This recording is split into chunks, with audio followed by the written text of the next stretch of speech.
Assalamualaikum warahmatullahi wabarakatuh. Waalaikumsalam warahmatullahi wabarakatuh.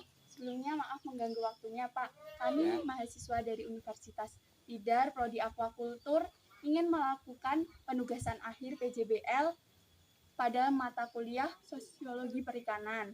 Di sini kami ingin mewawancarai Bapak mengenai budidaya yang sedang Bapak geluti saat ini. Sebelumnya perkenalkan, nama saya Putri Ramadhani. Saya Umi Kulsum dan itu ada teman kami yang mereka Muhammad Fadil Tamam. Terima kasih. Perkenalkan. Ya, terima kasih Mbak untuk kedatangan Mbak dan Mas di sini dengan tujuan untuk akan meminta tahu cara pemijahan lele. Dan saya perkenalkan bahwa saya nama Musliman dengan alamat Dusun Batur, Purwosari, Kecamatan Secang, Kabupaten Magelang. Dan yang saya geluti adalah tentang pemijahan lele sampai dengan pembesaran. Yang pertama kali dalam pemijahan ketika sudah mempunyai induk satu pasang, dan ciri-cirinya induknya kalau sudah siap untuk bertelur, satu, kelaminnya kedua-duanya kelihatan kemerahan dan biru-biruan. Walaupun perutnya udah besar, tapi kalau belum kelaminnya belum kelihatan kemerahan, belum bisa ditetaskan. Kalau ditetaskan nanti hasilnya minim, tidak banyak. Tidak sesuai dengan umurnya, tapi kematangannya itu. Iya, begitu. Ya, yang pertama kali kalau kita mau untuk memijahkan lele, yang pertama kali harus disiapkan kolam 2. Satu pasang itu kolam 2. Jadi kolam 2 itu yang satu dikasih air secukupnya, yang satu juga dikasih air secukupnya, kurang lebihnya ketinggian itu 20 cm aja, tidak lebih dari itu. Kalau kelebihan nanti terlalu dingin, jadi hasilnya itu dengan benih besarnya ini berkurang. Dan harus bisa mendapatkan sinar dari pagi sampai sore. Berarti nggak ditutup gitu, Pak? Nggak ditutup. Harus kalau ada air hujan gimana? Kalau ada air hujan yang penting tidak dari langsung atap genteng, itu nggak masalah. Kalau ditutup nantinya pada akhirnya setelah dipindah ke kolam yang besar, nanti mudah terserang penyakit dan besarnya kurang. Jadi ikannya itu kurang kebal ya, Mbak ya. Iya. Nah, yang pertama kali yang kolam yang satu kami terangkan paling sedikit induknya 3. Sekitar kalau benihnya itu berat badannya 1,5 kg, harus 3 seperti ini. Hidupnya 3, dikasih di jalan, harus sini dikasih batu biar tidak terapung. Kita harus di jalan. Nah, setelah ini dimasukkan ke dalam air baru lelenya. Lelenya itu ada perbandingan nggak, Pak, buat jantan sama betina? Harus ada. Lelenya itu perbandingannya kalau yang betinnya itu 1,5 kg, pejantannya harus 2 kg, yang lebih besar. Kalau lebih kecil nanti hasil penetasan juga berkurang. Kurang bagus. Bahkan bisa mendatangkan kematian semuanya. Kurang bagus. Nah, setelah itu ini dikasihkan, terus lelenya, cara meletakkannya lele ke kolam yang pertama yang ada hijaunya itu seharusnya mulai jam 1 siang. Ada ketentuan. Ya, ada ketentuan. Jam 1 siang, kalau kesorean nanti kesiangan dia bertelur. Ya, jam 1 siang betina dulu, lalu baru ke jantannya. Itu ada kayak jangka waktu enggak, Pak? Kayak biasanya kalau ikan hias itu betina, terus nanti 30 menit baru yang jantan. Atau ini langsung? Enggak langsung, harus betina dulu, dikasih waktu. Mungkin setengah jam atau 1 jam enggak apa-apa. Kalau nanti kebersamaan nantinya betinanya rusak. Karena dia bergelut dulu. Kalian berkuasa di sini, Jodan. Berkelahi. Nah, setelah ditaruhkan semuanya, baru kolam yang untuk penetasan itu harus ditutup rapat. Jangan sampai kena sinar lampu ataupun matahari. Tutup rapat. Terus setelah itu kurang lebihnya itu jam 1 malam sudah mulai bertelur. Jam 1 siang untuk menaruhkan ke kolamnya, terus jam 1 malam sudah bertelur. Terus pagi-pagi harus segera diambil. Setelah diambil, terus hijaunya ini yang mata telurnya dikasih gelombang yang ke lainnya. Kalau hanya ditaruhkan, didiamkan di kolam yang untuk penenasan, kan air ketubannya banyak, nanti Iya. baunya busuk. Jadinya Banyak larvanya tidak tahan dengan bau busuk. Terus dipindah ini, dipindah kan itu pagi kan, ya. pagi pindah, terus siang, terus jam 1 malam sudah mulai menetas. Setelah itu jam 1 siangnya lagi, jadi 24 jam ini harus diambil. Jadi yang tidak menetas harus diambil biar tidak membusuk di dalam air itu. Nah setelah itu sudah didiamkan dan jangan sampai kalau menetaskan lele itu airnya dijok ataupun diganti. Jangan setelah sebelumnya 15 hari. Jadi Dibiarin dulu, walaupun air itu keruh akan menghijau, nggak masalah. Dan diganti. Kalau sudah 15 hari baru diganti. Dan larva itu kalau yang ini sudah sekarang ada, sudah menjadi larva, ini sudah umur 3 hari 3 malam.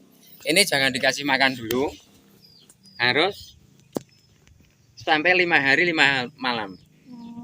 Kalau sudah kelihatan agak membesar, harus dikasih makan. Karena kalau dikasih makan sebelumnya 5 hari, pasti jadinya bibit itu akan bersal kercinya banyak. Ada yang tidak bilang rata, gitu. ya tidak rata. Ada yang cukup membesar. Kalau lele kalau yang sudah besar duluan kan makan yang kecil. Makanya itu jelas. Jadi kalau besarnya sama, tidak mungkin makan sama-sama lele. Tapi kalau kasih makannya itu sudah 5 hari, insya Allah itu pembesarannya sama. Setelah 5 hari dikasih makan, pakannya cacing sutra. Oh, cacing sutra. Cacing sutra. Berarti belum kayak apa? Belum pelet. Jangan pelet dulu. Cacing sutra itu selama 20 hari. 20 hari ya. Sehari 2 kali atau? Cara kasihnya makan itu kalau yang bagus cuma lihat aja 2 hari sekali kira-kira habis. Karena cacing sutra kalau di air diam itu akan mati membusuk. Kalau kebanyakan paling lama itu 2 hari 1 kali. Oh, iya. Kalau lebih dari 2 hari kasih makannya cacing nanti bisa akan membusuk. Jadi gagal ya. Paling tidak 5 kali makan itu cacing sutra. Setelah itu mau dikasih pelet, tapi peletnya pelet serbuk yang ukur 500-an. Oh, iya. Dan caranya kasih makan di dinding seperti bakso. Oh, dibasahin, tidak ditaburkan. Dibasahin, dikelilingi sama bakso, terus dikasihkan ke itu. Kalau apa adanya pelet ditaburkan, nanti airnya keruh, lelenya caranya makan mungkin dia terlalu lapar, makan semaunya, perutnya bisa meledak. Kalau dikasih itu dibasahin, dibulat-bulat, kasihkan, ya sudah itu aman lele. Nah, terus sekarang banyak sekali lele itu terserang penyakit nih. Oh iya, Pak. Terserang penyakit. Kalau kita untuk herbal tentang penyakit, kita mudah cari daun ataupun buah apache. Oh iya. Yang sudah matang, buah apache kan. Yang kalau buahnya bagus, yang sudah matang nanti dikasihkan ke itu. Dia untuk nafsu makan. Oh, ditaruh aja. Iya, ditaruh aja. Ya kan buahnya dalamnya seperti sirsat itu. Iya, jadi buahnya dibelah gitu apa? Iya, dibelah aja. Dibelah, enggak usah dicurin, enggak usah. Dibelah aja, ditaruhkan. Dia itu kalau di musim angin yang besar ya, mungkin ikan malas makan. Ya. Kalau dikasih itu panas, dingin, dia segar. Terus tidak mudah terserang penyakit. Penyakitnya kan kadang-kadang kembung. Kalau tidak kembung nanti ada yang namanya patek. Tapi cuma yang saya alami itu sudah bermacam-macam karena di sini saya sudah kurang lebihnya hampir 4 tahunan ya dalam penetasan ini. Kalau kurang kasih makan cacing sutra, kurang dari 1 bulan, umur 1 bulan sudah tidak dikasih sutra, nanti pembesarannya lama. Kalau hanya tergantungkan yang itu pakan dari produk dari pabrik yang bagusnya harus cacing sutra. Walaupun cacing sutra itu mahal, tapi alhamdulillah saya bisa untuk mencari sendiri. Terus Cari di mana ya, ya Pak? cari di limbah-limbah tahu itu. Kalau saya di sini ada limbah selondok bisa ya, limbah tahu saya di Pucang ada, tapi yang banyak itu yang terbesar di Tidar Kopti Magelang. Oh, itu beli atau cuma Cari sendiri, mudah carinya.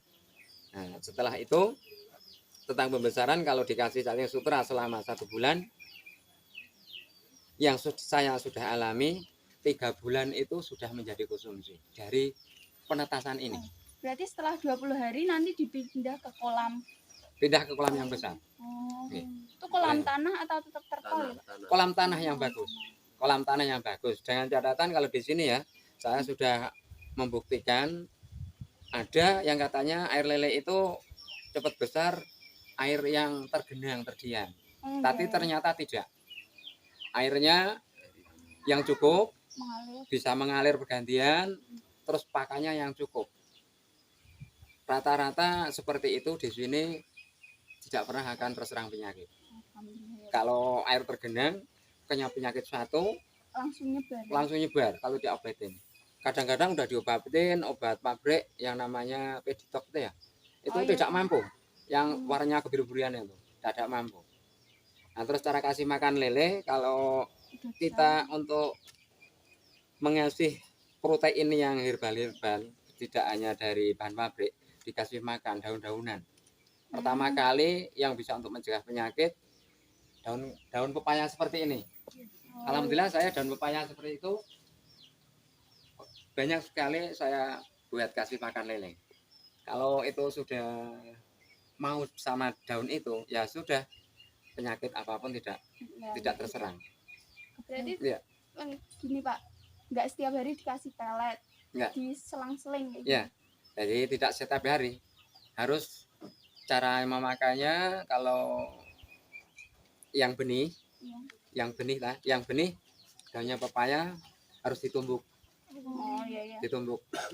Ditumbuk dikasihkan, diselang-seling.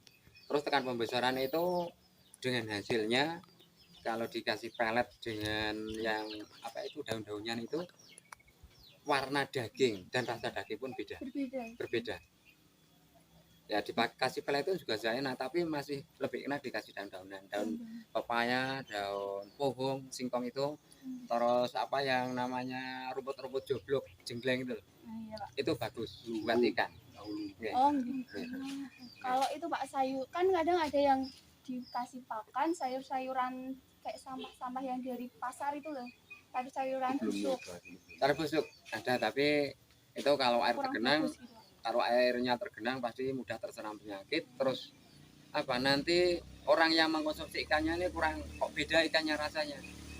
Terus ketika digoreng pun sudah warnanya beda, dagingnya beda, keringnya itu dan tidaknya. Terus dipakani dikasih pelet sama sayur itu yang bagus. Ikannya juga enak, gurih, mudah cara memasaknya, kering, terus dia tahan lama dengan masakan itu, tidak cepat membusuk. Kalau pakanannya pakanan sembarangan itu nanti 3 hari mungkin udah menjamur ikannya. Kalau dipakan itu tidak, tetap lama untuk bertahan. Nah, ini tentang pemijahan dan pemilihan lele. Cuma beda sedikit sama ikan mas. Saya pun juga mengolah ikan mas. Ikan mas pun sama, cuma dalam waktu penentasan. Kalau ini 24 jam sudah menetas. Kalau ikan mas itu 2 kali lipat. Jadinya 48 jam baru menetas. Bedanya itu. Dan pembesarannya pun lebih cepat lele dibanding ikan mas. Sama-sama kasih makan, itu pun masih cepat lele. Dan lele pun kalau airnya itu terdiam terus nggak masalah. Kalau ikan mas, kalau nggak ikan yang bergerak, itu pasti banyak kematian. Itu kan berarti antara ikan hias sama ikan konsumsi kan Pak. Kira-kira kalau keuntungannya itu bagus di ikan konsumsi lele atau yang ikan hias emas ya? Ya di sini saya kan tidak hanya untuk mengelola di bidang ini saja, serta ternak kambing juga kan. Iya, Pak. Saya pilih yang simpel, yang mudah. Kalau ikan mas itu sebenarnya lebih keuntungannya lebih besar, cuma perawatannya. Contoh perawatannya di sini kalau ikan mas ini insya Allah mungkin begini akan untuk memisahkan koi saya kan. Nah, koi itu kalau ikan mas itu airnya harus jernih, terus pakannya itu tidak cacing sutra sembarangan. Harus jernih juga. Kalau di limbah yang banyak sabunnya pasti dia mati. Kalau ada airnya sabun sedikit di limbah yang ada air sabun mungkin kan dari kamar mandi itu nggak masalah. Kalau ikan mas banyak kematian. Terus keuntungannya bisa 10 kali lipat dengan koi. Iya, ikan mas tapi yang koi. Walaupun koi itu reject bukan koi kontes, apalagi koi kontes. Nah, terus sekarang induknya pun cuma beda dikit. Kalau ikan lele satu pasang itu yang ada sertifikatnya itu 750. Terus sekarang kalau ikan mas yang satu pasang itu satu pasang 500 nanti hasilnya udah melimpah yang ikan mas. Cuma kalau sini kendala saya itu kalau sini ikan mas itu airnya. Airnya yang masih kurang lancar, ini sudah persiapan alhamdulillah. Insya Allah akan bercabang dengan ikan koi, ikan hias. Ikan koinya juga di daerah sini. Ikan koinya sekarang induknya masih di Grabat. Masih di Grabat. Baru rencana tapi kolam-kolamnya sudah saya siapkan di belakang.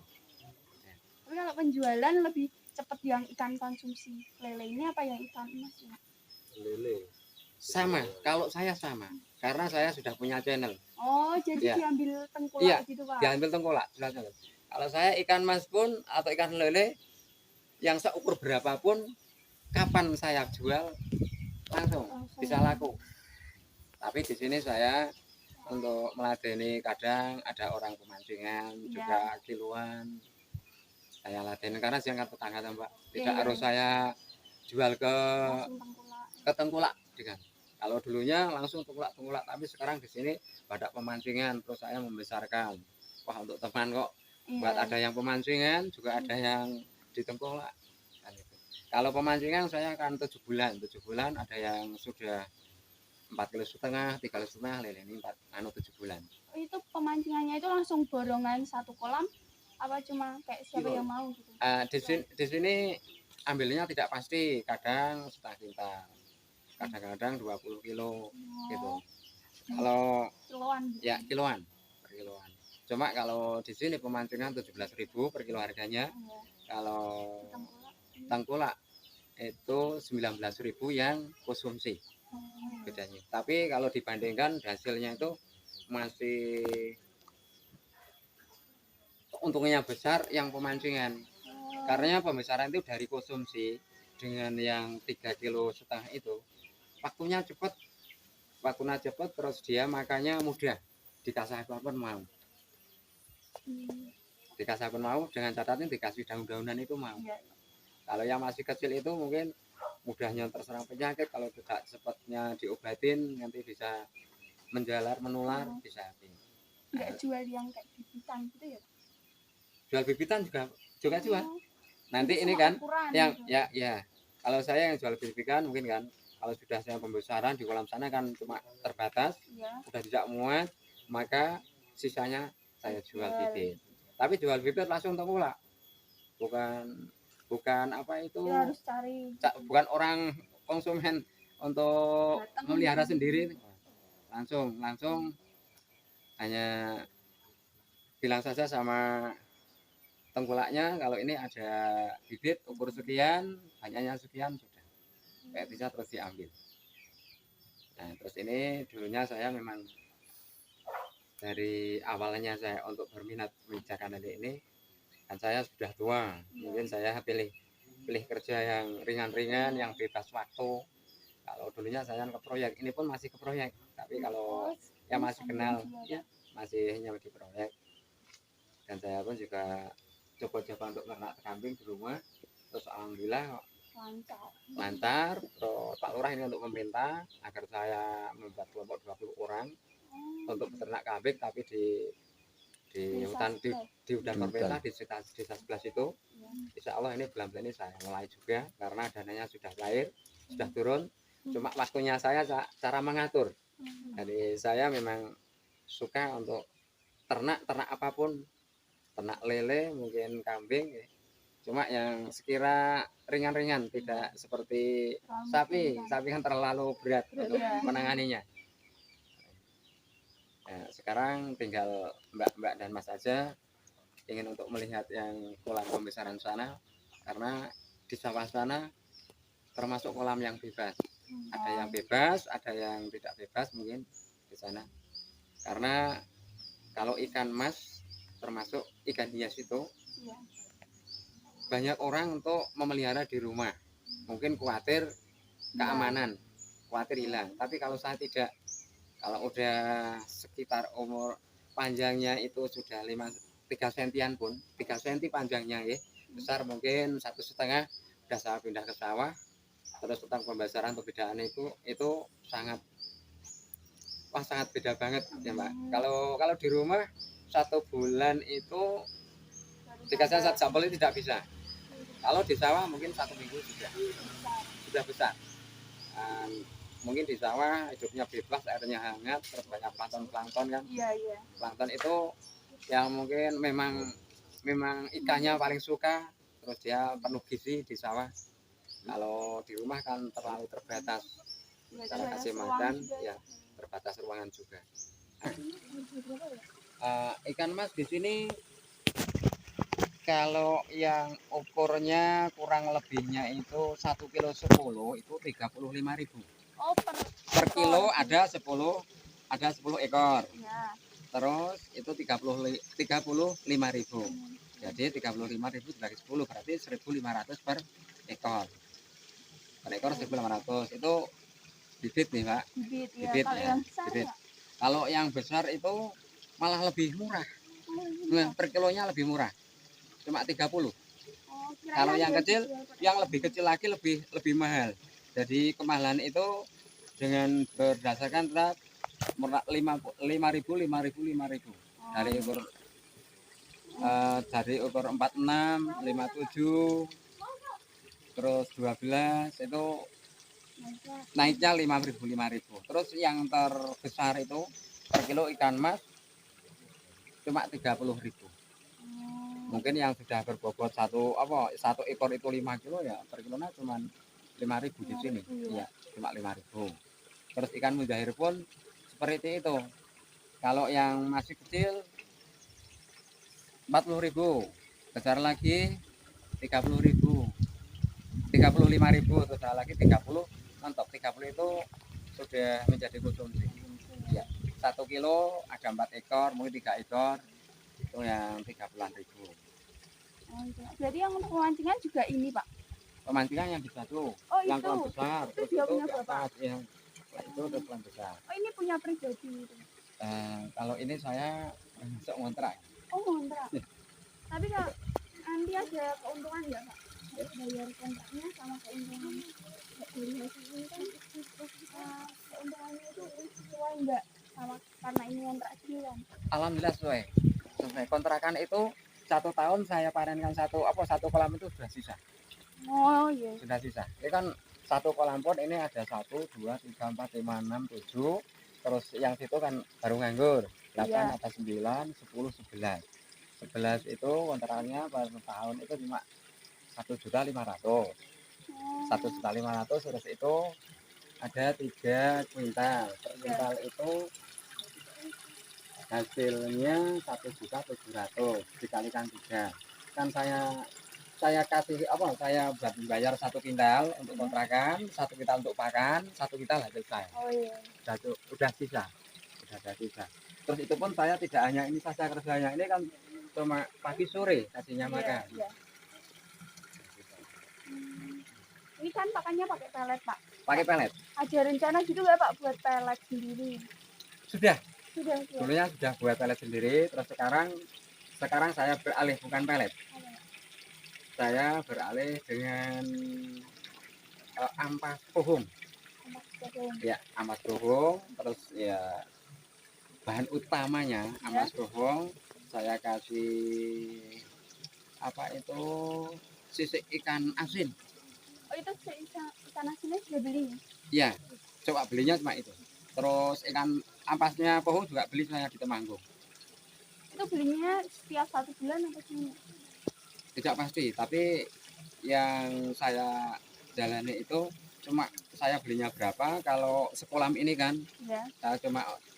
saya beli 4 dream 1 bulan. Kan satu dream lagi, satu dreamnya 180. Iya. 180.000. Kalau 4 gram saya 1,5 bulan beli 1,5 bulan. Oh, Nah kalau ikannya asin itu 1 kuintal udah bisa mulai dari di kolam ini sampai panen 5 bulan. 5 bulan kan itu hanya untuk perangsang saja. Ya. Tapi maaf ya Mbak, ada pakan yang mungkin Mbak belum tahu. Ini kan belum tahu karena ampas pohong itu bukan itu saja, tapi saya kasih apa itu buah kates pepaya ya. pepaya, tapi itu yang busuk sama Yang masih segar. yang masih segar. Yang masih segar belum matang pun. Tetap saya masak langsung campur lagi. Oh, jadi dimasak dulu. Ya, dimasak dulu. Semuanya tak masak dulu, campur baru saya kasihkan. Tapi lebih mirip juga. Ya lebih irit. Di sini kata saya tidak beli. Oh, ada. Sisa pun boleh. Kalau daun-daunan yang saya tidak masak. Langsung kasih kalau itu. Iya, langsung kasih. Kalau yang ampas itu juga pemberian makan 2 kali sehari. 2 kali sehari. Cara makannya pagi dengan sore. Dicampur dia. Tidak, itu kan saya masak jadi sudah menggumpal. Oh, iya. Cuma sontak aja. Oh. Berarti nggak ada takaran pastinya ya? Takaran pasti makannya. Iya. Yang penting kenyang. Ini kolam ini Iya. sekitar masih ada 80 kilo. 80 kilo kurang lebihnya beratnya ini saya kasih makan 40 kilo. Oh, itu sekali makan 40 kilo. Ya, 40 kilo. 40 kilo satu kali makan, tapi yang banyak pepayanya. Yang banyak. Kayaknya itu juga tiap hari gitu. Tiap hari saya kasih makan. Pernah kayak kesusahan gitu cari pakan, cari katesnya gitu. Di sini enggak kesusahan, melimpah. Di sini bisa melimpah. Di sini bisa melimpah. Terus kalau saya mungkin pas tenaganya ada kesibukan lain, saya ambilkan daunnya sama kasihkan daunnya. Terima kasih Pak sudah bersedia kami wawancara, sudah bersedia kami ganggu waktunya. Terima kasih atas ilmu barunya. Jadi kami tahu ternyata ada ampas polong yang bisa lebih menghemat pengeluaran untuk pemberian makan. Terima kasih Bapak. Sama-sama, kembali juga saya terima kasih. Dan dari saya tentang pemberian tahu ini kurang lebihnya memang yang saya alami seperti itu. Mungkin tentang pengelola ini beda-beda karena yang saya alami memang seperti itu, hasilnya alhamdulillah. Dan tetangga saya tahu juga kalau hasil panenan saya itu melimpah dan mudah. Cara penjualannya bahkan pengepul pun tengkulak itu pun masih berkurang-kurang saja. Cuma saya untuk meluaskan areal kolamnya itu yang belum ada.